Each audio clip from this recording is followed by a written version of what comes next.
welcome to Planet Poet, Words in Space. I'm your host, Sharon Israel, and so happy you're with us today. I'm happy to welcome poet, music critic, and founder of Parnassus Records, Leslie Gerber, to the show to discuss his collection of poems, Losing Tara, and Alzheimer's Journey, published in 2020 by Post Traumatic Press in honor of his late wife, writer Tara McCarthy, and to explore some of the recordings Leslie has released under his independent label, Parnassus Records. Hello, Leslie. Hi, Sharon. That's really nice music. What is it? Isn't that nice? It's Robert Cuccinelli's music that he wrote for the show. And beautiful. Thank you. Yeah, he does a great job. It's my husband. He's very good. And he also wrote the exit music for the show. And thank you very much. I'm going to read your bio. Leslie Gerber was born in Brooklyn in 1943. He was graduated from Brooklyn College with a degree in creative writing. For 39 years, he ran a mail-order classical music business, Parnassus Records, while writing thousands of music reviews and articles. Leslie's most recent CD release is Black Swans, recording of the earliest African-American classical performers. In 1970, he moved to Ulster County and has lived there ever since. He began writing poetry in 1999. In addition to his latest book, Losing Tara and Alzheimer's Journey, Leslie has published two earlier poetry collections, Lives of the Poets, Lies of the Poets, and The Edge of Sleep, both published by Post Traumatic Press. Leslie has 3 daughters, 2 granddaughters, and 1 great-granddaughter. He is a proud member of the Goat Hill Poets, founded by Cheryl A. Rice and himself. Cheryl's been on the show also. He lives Yes. He lives in Woodstock, New York with his dog Winnie. And his website is www.lesliegerber, all small letters, .net. So welcome, Leslie. Let's start right off the bat with a poem. Okay. You wanted Splendor first, right? Yes, that would be great. Splendor. The moon, the full moon, glares down enviously with ferocious brightness. It sees my love standing tall in the harsh moonlight, dog leash in one hand, memory in the other. Moon or no moon, there is never darkness where she walks, something it knows instinctively and resents, as a ball resents the corners it can never have. Flocks of bats part for her to move confidently past, angry foxes, furious coyotes, owners of the night. But she owns everything. My heart, the least of her treasures. That's Leslie Gerber reading his poem, Splendor. That opens the collection. And why is this the first poem of the book, Leslie? It's a really wonderful opening. Well, that's a happy accident, but it opens the book because I made the decision to use the poems that went into this book in the order in which they were written, and that just happened to have been the earliest one that got into the collection. It's a beautiful prelude to the book. Thank you. Right. It sets the tone of contrast within the book also, because there are so many emotions that you go through as the collection unfolds.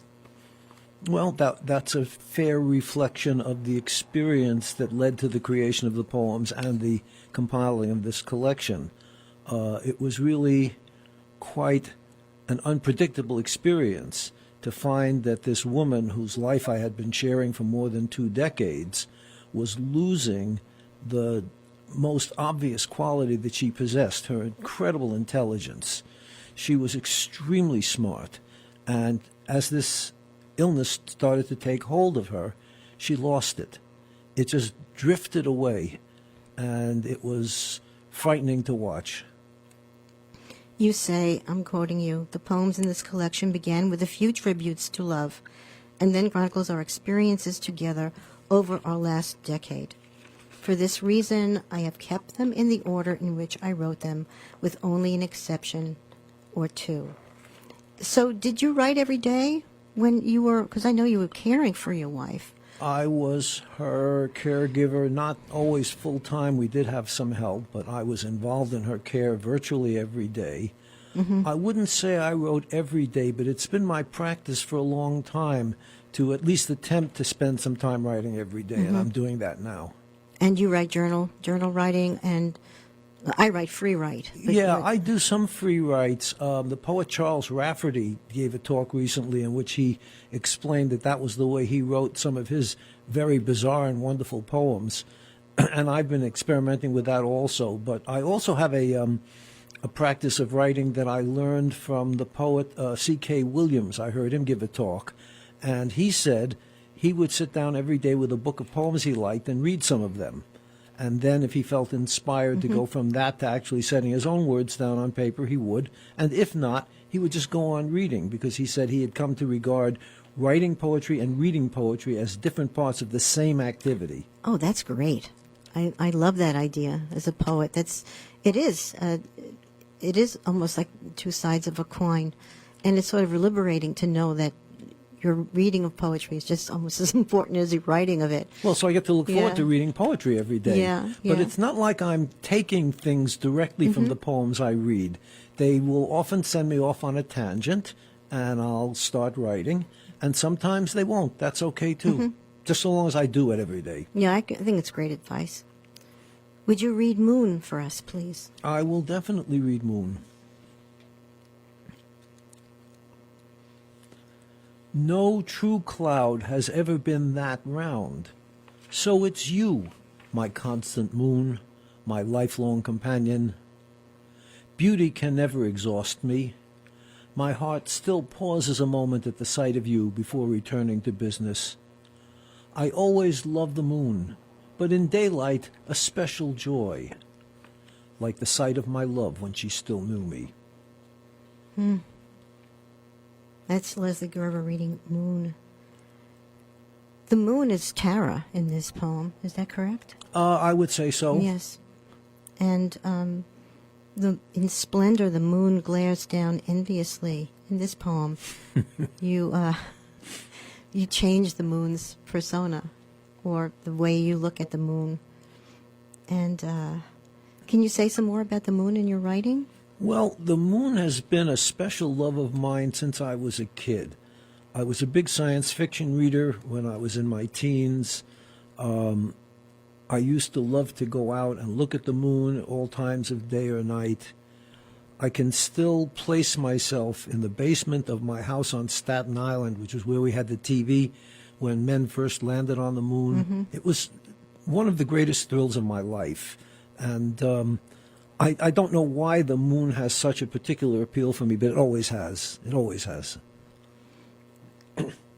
Well, Arthur C. Clarke, or actually Asimov, would talk in his Foundation series about how when they were searching for Earth, they would look for the satellite that was 1/4 of the Earth's size, and that was a very unusual attribute of a satellite. And I just like the association of Tara and the moon. I met Asimov once. You did? Yeah, at a science fiction convention. What was he like?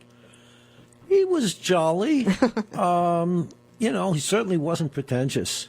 He was happy to hang out with fans. He wrote a limerick for my fanzine, which I still remember. Merry Christmas to all we call man, to each tribe, to each race, and each clan, but especially the ones dearest to me, to the dough-paying, book-buying fan.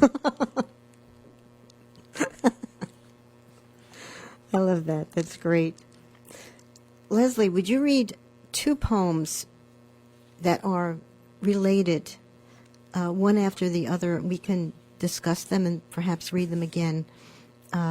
Erosion in Old Times. Okay. By the way, this thing in the poem about the bathtub is absolutely, literally true. Excuse me. Erosion. You told me once soaking the porcelain lining of your antique bathtub would damage it. After every bath, you would wipe it carefully with your towel, a task now left to me, the one who remembers things. Strange to think that water hurt something meant to contain it, the way I, meant to contain your love, am now eroding. And Old Times. But then, when the lights go off, it's like old times. The dark covers confusion. The quiet makes memory unnecessary. The dogs sigh. Cars whir in the distance. All we need to do to find our way to sleep. All we need to do is find our way to sleep, and that is easy. We still remember good night and I love you too, and life needs nothing else until morning. That's lovely. Erosion and then old times. I love in the first poem when you say, I'm the one who remembers things. Mm-hmm. And you're still a team. You're still together. You're just the one who remembers things. And they are side by side in the book. Did you do that on purpose? Or it just happened to be that way? It happened to be that way because of the dates. Okay. I had no role in selecting what order these poems were in, which made life very easy for me, by the way. Yeah, but they are beautifully placed side by side because they're both about loss, but one's erosion and then the second one is much more of acceptance. Mm-hmm. So from page to page, there's a flow of feeling, which it's amazing that it's coincidence. It's good fortune. That's all it is. And would you read Reading to My Wife? Yeah, in a way, this might be my favorite poem in this book. Reading to my wife. My wife picked up the book of poems and held it open like a hymnal. She offered it to me like a present. She said, I want it. I asked, do you want me to read it to you? She smiled. I want, she said. I took the book and read a poem. She listened like a mother listening to a child. Do you want another one? I want, she said. I read another one. Then she took the book from me, closed it, set it gently down on the table, went back to her favorite chair, and sat there. That's in that one poem. The dialogue just says the whole thing about the illness, and how did this I want is something she did say. Yeah, she wouldn't say, by that stage, she wouldn't say anything as specific as, I want another poem. But she would say, I want, and that was what it meant. And I had formed the habit of reading poems to her almost every day, especially when I could sense that she was in a listening mode. And I still feel that even though some of this happened after she had lost the ability to talk, or to say more than a word or two at a time, that she was still hearing the poems and taking them in. There's no way of knowing whether right. I mean, if you've sensed that, that's probably what it was, but there's no way of knowing how much she knows. Well, the only way of knowing, and it's kind of peripheral, was simply looking at her, sensing her attitude. There were times when something was going on that she wasn't interested in, and she would turn her head away or close her eyes. But when I read poems to her, she was almost always listening.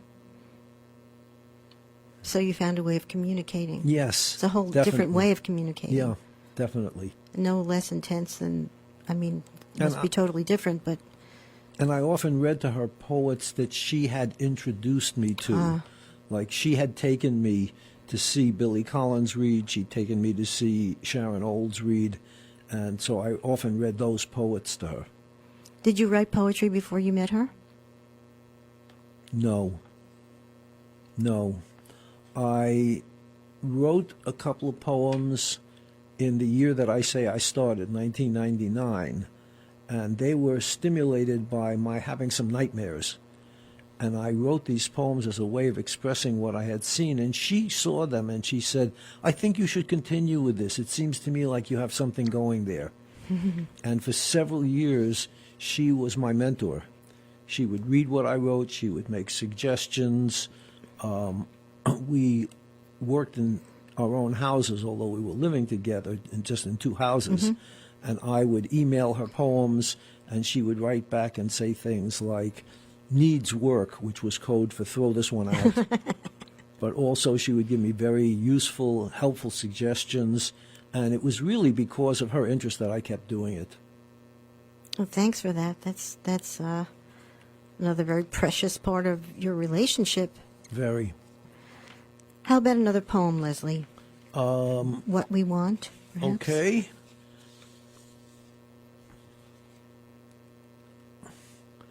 What we want.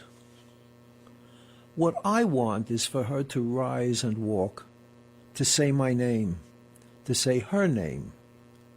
What she wants is another spoonful of fruit. What I want is to sit by the fire on a cold Cape Cod night, wind yelling outside, and talk about the movie we just saw, how the kids are doing, what's in today's paper. What she wants is to get her face away from my kiss, although she might not like the next one.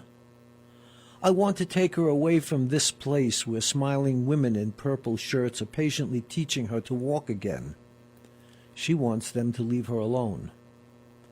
I do not know what I want anymore. So much is gone that I don't know what to miss first. She misses things too, but not knowing what they are seems to make it easier. This was written, by the way, at a time when she was recuperating from a hip replacement, and she was in a nursing home for a short period of time. How confusing for her. Yeah. Wow, that's a very poignant poem, and comparison to reading to my wife when Tara says I want, and you say what we want, what I want. Mm-hmm. It's a really nice echo there, and there are so many lovely poems here. And Leslie, would you read Wedding Day? You're welcome. We didn't actually get legally married until we'd been together for quite a while. And it was at a time when I realized that being a legal husband to her would make her care easier and eliminate some difficulties. So I asked her if she'd like to get married, and she said, I thought we were. So we did arrange to get married, and I wrote this for the wedding. It's called Wedding Day. Already I have given you everything I have to give.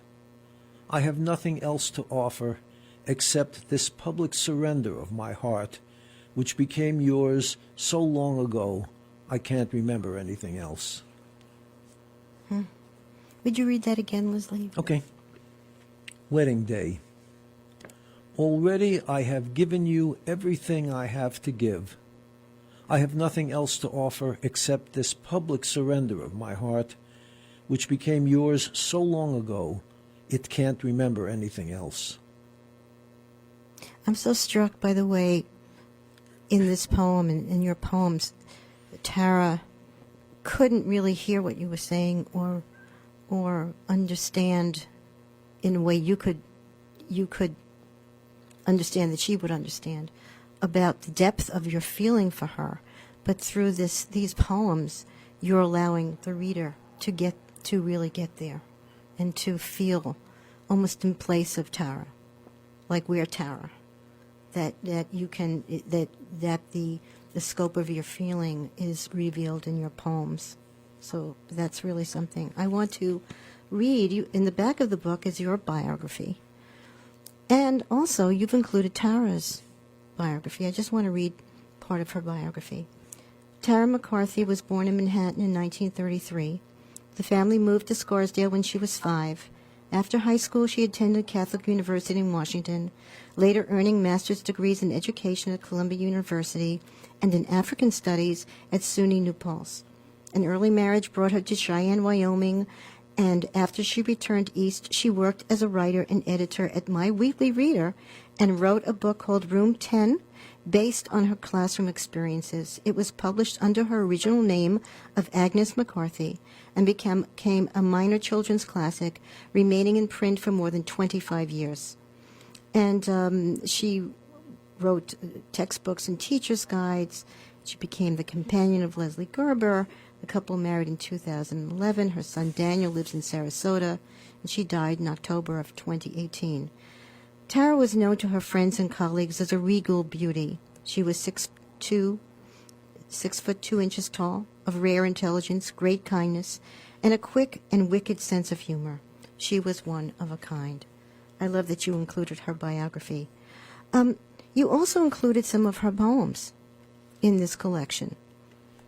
Well, I'll tell you, she actually wrote some poems back in her writing days, and I collected them in a little pamphlet that I gave to friends. But what's in here are things that she wrote after she became ill, when she was no longer able to write words on paper. But we would go to a poetry writing workshop every once in a while that was led by the poet Susan Sindel, and Susan would read us poems that she intended to be prompts, and most of us would sit down and write after that. But I would ask Tara if she felt like writing, and sometimes she said no, and sometimes she said yes. And when she said yes, we would go off in another room so that we wouldn't disturb the other people writing, and she would dictate these things to me. She also attempted to dictate a few to a dictation program that I got for her to enable her to do that, and some of these were written that way. Would you read us some of her work from that time? Sure. I put those in here in the biography because I wanted people to have a chance to know her as much as was possible. Okay, this one, they don't have titles, so this one we identify by its first line. Writing a poem is very difficult, especially when you cannot write, but I will try again tomorrow. I will show the moon at night as bright as day. See, her imagination was still operating. And she thought of the future. She was able to think in terms of the future. And this one I remember her dictating to me and my taking it down. I like the idea of going by ocean someplace and staying there forever. Much fun to be in a whole new place and to be with brand new people that you've never met before. I'm aware that none of this will happen, but still, I like to think of it now and then, how glorious it would be. Yeah. Beautiful. Is this in the middle of her illness? It is. In the middle. It is. I have the dates on these also, so I can place them in the progress of her illness. And these drawings of hers, these were actually all on the same page. She had some art training. I have some paintings that she had done. And it was something that she did like to do after she lost the ability to write words, to do pencil drawings. And so these are some pencil drawings of hers. And they're included, of course, in the book. Yeah. It's interesting that subject matter is sort of a younger person, but she has a nice hand. The lines are interesting. Yeah, the younger person, I think, has to do with her feeling that she had regressed to childhood. Yes. So I think these were self-portraits. Would you read one more of her poems, or Okay. one that whatever you want to read? Okay. I used to read many books. I went to Ireland by myself without fear. Happy days. Meeting new people and saying hi. No fear of being hampered by them. No matter what, I'm glad to be alive even when I'm not doing a good job of it. But on some days, I feel like a gazelle running free. I mean, she's in the midst of her illness, but we all feel that way. It's really very universal.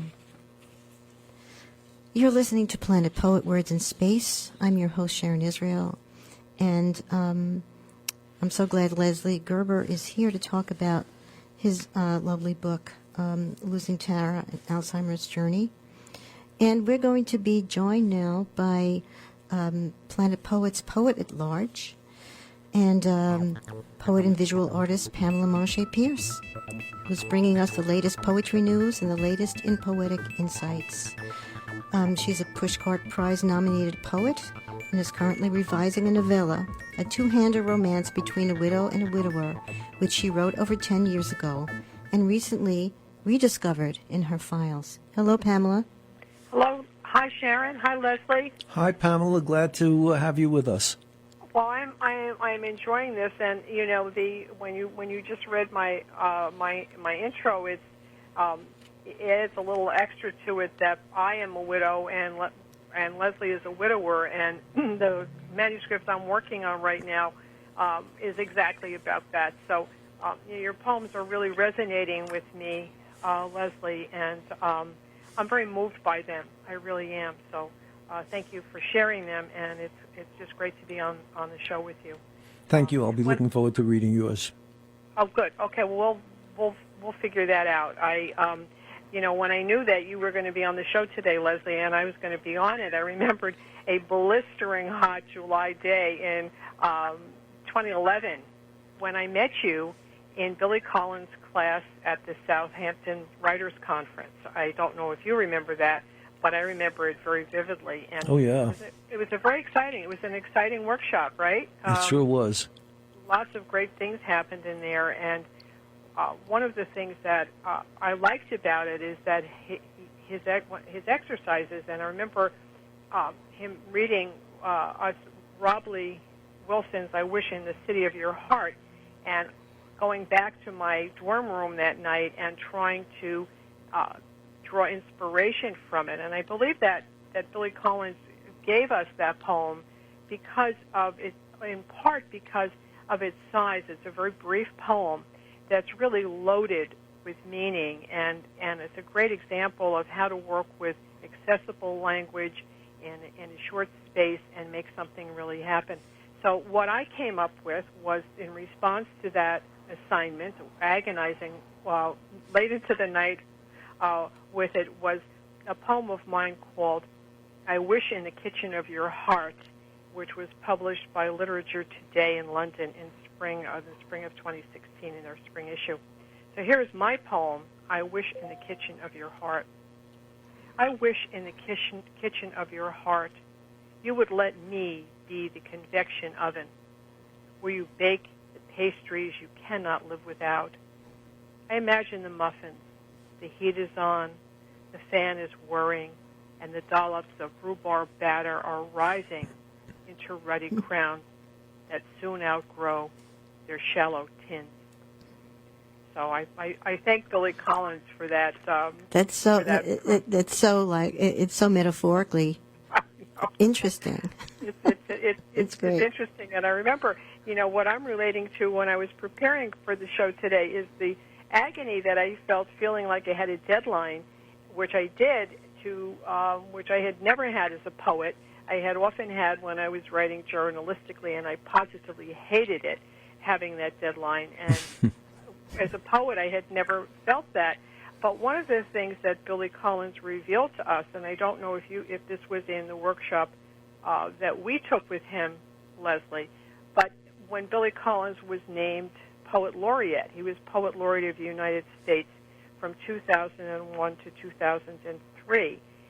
And he was asked to write a poem, which is part of the job of being the Poet Laureate, if called upon, to ask to write a poem on something that had happened within the nation of import. And he was asked to write a poem about 9/11. Was that when we were in that workshop with him, Leslie, when he talked about that, or is that another workshop of his that I was in?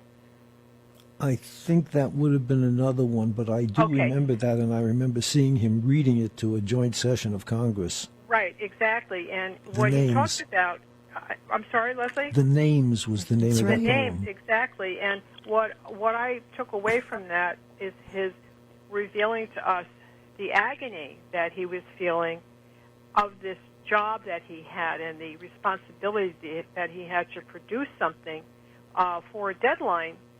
And it was not coming. It was not. He was agonizing over this and having a lot of trouble with it. And then he told us that he woke up during the night. One night he just woke up during the night and he had it. And I'm now going to read an excerpt from the poem "The Names," and he starts with that. So this is "The Names." Yesterday, I lay awake in the palm of the night. A soft rain stole in, unhelped by any breeze. And when I saw the silver glaze on the windows, I started with A, with Ackerman, as it happened. Then Baxter and Calabro, Davis and Eberling. Names falling into place as droplets fell through the dark. Names printed on the ceiling of the night. Names slipping around a watery bend. 26 willows on the banks of a stream.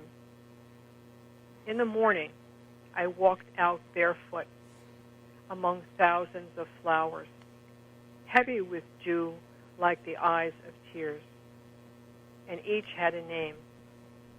Fiore inscribed on a yellow petal, then Gonzalez and Hahn, Ishikawa and Jenkins, names written in the air and stitched into the cloth of the day. A name under a photograph taped to a mailbox. Monogram on a torn shirt. I see you spelled out on storefront windows and on the bright unfurled awnings of the city. I see the syllables as I turn a corner, Kelly and Lee, Medina, Nardella, and O'Connor. Then I peer into the woods. I see a thick tangle where letters are hidden as in a puzzle concocted for children. Parker and Quigley in the twigs of an ash. Rizzo, Schubert, Torres, and Upton.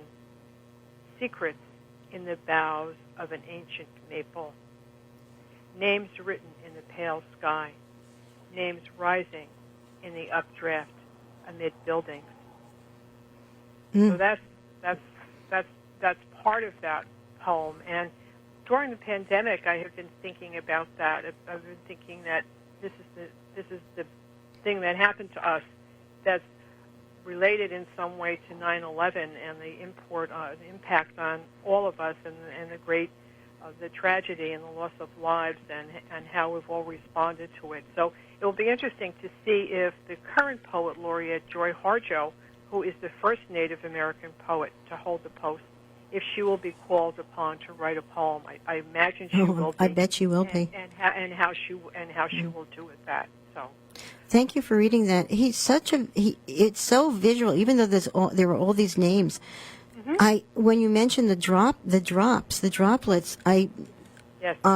every name was a droplet. It was very visual. Exactly. A very beautiful writer. I think he's underrated. I think under something. Underappreciated. Underappreciated. Underappreciated. Really? I think that's true. And those, I've taken many workshops with him. And the other thing about him that always impressed me is how much he knows. I mean, you probably felt that too, Leslie. I mean, he knows his stuff, and he is able to illuminate ideas about poetry so well. And I don't think people think about that as part of what Billy Collins brings to the poetry world. Well. So, did you feel that, Leslie? Did you feel that he just had so much knowledge and information, and he was so good at getting it across? Well, it shows that he was a professor of literature for so many years. Exactly. He really knows his field, and he told me once when I was talking about his Poetry 180, this fabulous collection of poems that he sent out to high schools, he said he probably read about 1,000 poems for each one he included in the collection. Wow. I said, wait a minute, that means he read 18,000 poems. He said, that's about right. Wow. Yes, and that was his project, as the poet laureate. And to end this discussion, there's a little blurb that says what the poet laureate does is he seeks to raise the national consciousness to a greater appreciation of the reading and writing of poetry. And additionally, each poet laureate does a project, and that was Billy Collins' project. And it's wonderful. We probably all own that book, right? Yes. Oh, yeah. Yes. Pamela, this has been so wonderful, and I love the two of you talking together. I'm fascinated and informed. Thank you so much. Until next time, poet at large, Pamela Moshe Pierce. Thank you so much. Great to be in touch with you too, Leslie. Take care. Bye-bye. You too. Bye. Bye. I'm going to play something now, and we'll talk about it after I play it.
That's some trill she had. That was some voice she had altogether. That's the Bell Song from Leo de Lacme and soprano Florence Cole Talbert. And could you tell us a little bit about that? Florence Cole Talbert was a black singer, obviously trained in classical vocal art. She made her career touring the United States, singing in venues for black audiences. She never got to perform in an actual opera, staged opera. She only Unbelievable. She only got to sing on stage in basically vaudeville settings. But she did, fortunately for us, make a couple of records for a black-owned classical music label which existed from 1920 to 1921. And the records today are incredibly scarce. Some of them known only one copy to be in existence, but I happened to run into a couple of collectors who between them had all of those records, and I got them on one of my CDs. incredible good luck. It is. How did you find this person? Well, I know collectors, and one of them was the guy who did the transfers of these recordings from the 78s onto CD and made them listenable. He's also an advanced collector who has all kinds of stuff. That's Steve Smolian, and the other guy's a collector named Tim Brooks, who happened to have lucked into a complete run of the Broom Special Phonograph label, which was this all-classical black-owned label. And he bought the entire run of them in an auction, and we believe it's the only complete set still in existence. Wow. So I was able to get them all onto the CD. Unbelievable. And this is your label, Parnassus Records. My label. And you've been doing this for 30 years. Is that correct? Well, yeah, I ran a mail order record business. I issued a few LPs back in the late 60s and early 70s. But I started my CD label because I gained access to an incredible trove of live performance recordings by the pianist Sviatoslav Richter, who's a hero of mine. And they were recordings of concerts that had never been issued. So I started up my CD label to issue them, and since then I've put out about 88 CDs altogether. That's amazing. Still And working on it. you're also a music critic. You've done a lot of music criticism. So Well, you know, I sort of used to be a music critic before the Woodstock Times shut down. I still do a little bit of critical writing, but not so much. Well, I want to read what Rita Dove, who's a wonderful African-American, wonderful poet, and she's an African-American, said about you. Listening to these almost lost recordings is like witnessing an archaeological dig, reassembling into a bustling street scene, replete with sayers and players united in music. What a profound gift. Great songs and their history reverberating into the century from more cosmic past. Thanks to the formidable efforts of Leslie Gerber and his dedicated team, these voices will never go silent again. That's Rita Dove. And it's amazing that Black Swan Records just had 2 years of life, and that was it. Yeah. But I also want to play another cut from another CD called 44 Duos. And I'm afraid I'm going to mispronounce the names of the performers, Eva Betova and Dorothea Kellerova. Is that right? Yes, it is right. Oh, I'm amazed. This is music of Bela Bartok. He wrote these, actually transcribed them from folk tunes, for 2 violins. And as it happens, both of these performers are violinists and singers. So instead of playing them straight as violin duos, they performed them as a combination of 2 violins and 2 voices. It's unique. It is unique. It is unique.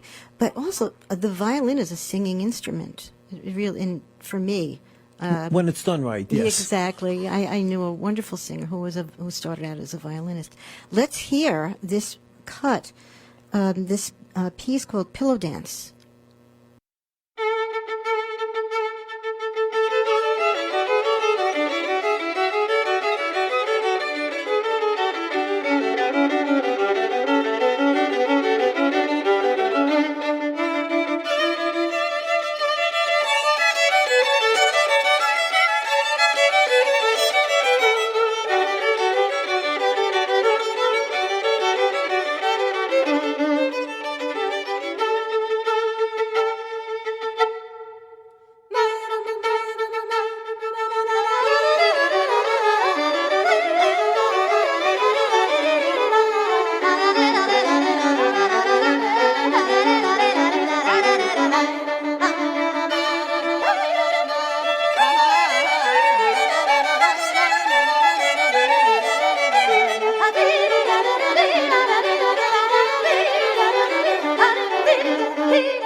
Wow.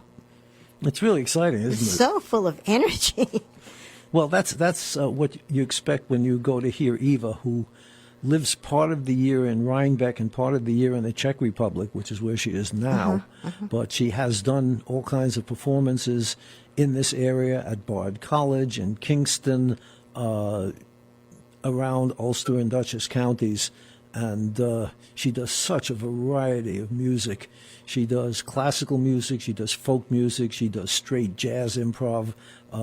Quite a musician. And probably will the same energy that she brings to this. Oh, yeah. It sounds like almost like the Balkan singers, you know, those incredible harmonies and. Well, yeah, that's the way Bartók wrote it, but her singing style does come from Eastern Europe because that's where she comes from. Right, but it's more than that. It's that, and it's also very jazzy too. Beautiful. So the history of that recording. I know you're friends with the artists. The history is it was put out by a very small label in the Czech Republic. It was never exported out of the country. I happened to get a copy of it, and I loved it, and I said to Eva, we got to make this available. Would you like me to reissue it? She said, oh, I'd love that. I'd love for more people to hear it, so I put it out. And when did you put the record out? That CD came out less than 2 years ago. And people who are interested can go to your website? Well, they can go to any place where you buy CDs. You know, I hate to say it, but Amazon is one of the easiest ones. Sure. But if you look up by the names of the artists, if you look up Eva Bitova, you'll find a whole list of things by her on jazz labels, on classical labels, and on my label. Okay, and that's Parnassus Records. Yep. So that's Eva and Bittova with the accent on the A. And the last piece we're going to play is from another CD of an artist. The CD is called The Lost Art of Jacob Latiner. And we're going to hear the Prokofiev Toccata, Opus 11. Would you want to say something about it first, or should we just play it? I'll say a few words Okay. about Jacob. He was one of the greatest pianists I ever heard. He taught for many years at the Juilliard School. He didn't tour and perform as much as he probably should have because he wasn't very aggressive about promoting his own career. But he did a lot of concerts with Jascha Heifetz. He performed with all the major orchestras at various times. And this recording, like everything on this 2-CD set, comes from a live performance by him. And how did you discover him?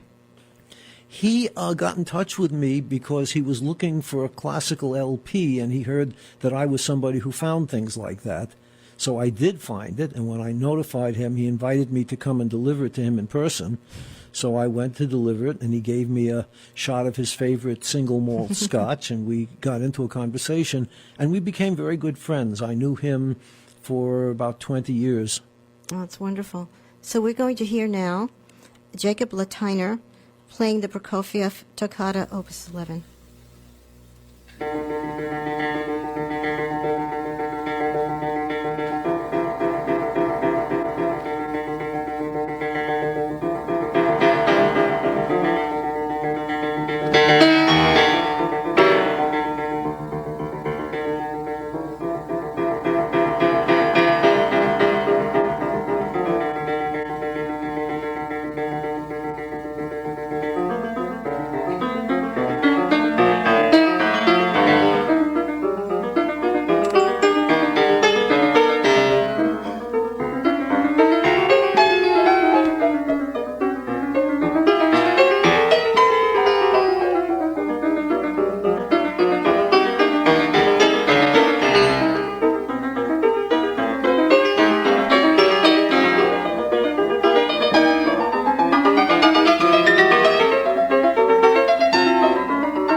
so typical of Jacob that when he gets to the end of the piece where it becomes more difficult, he speeds up. It's pretty extraordinary. Yeah, he was an extraordinary musician. It's I think Liszt would have loved him. But really, it's so precise Yeah. also. That's him. That's Jacob. So Jacob Latiner. Latiner. So you know how to pick them, Leslie. Unbelievable. Well, Thank you. I guess that's what comes from being a music critic for all those years. Yeah, Jacob was really something extraordinary. I've heard a story about him from someone who knew him, which was that when he was a teenager, he was introduced to the conductor of the Boston Symphony, Serge Koussevitzky, and he played that piece as his audition piece for Koussevitzky. And after Koussevitzky heard him play that, he hired him to play with the Boston Symphony at Tanglewood when Jacob was only 17. On that note, Leslie, I want to thank you for a wonderful show. You must come back. Oh, I'll be glad to. Thank you so much. You're welcome. So thank you to Leslie Gerber and to Pamela Monche-Pierce and to all of you for listening. And we're going to go out with Robert Kuchinotas and Troitus.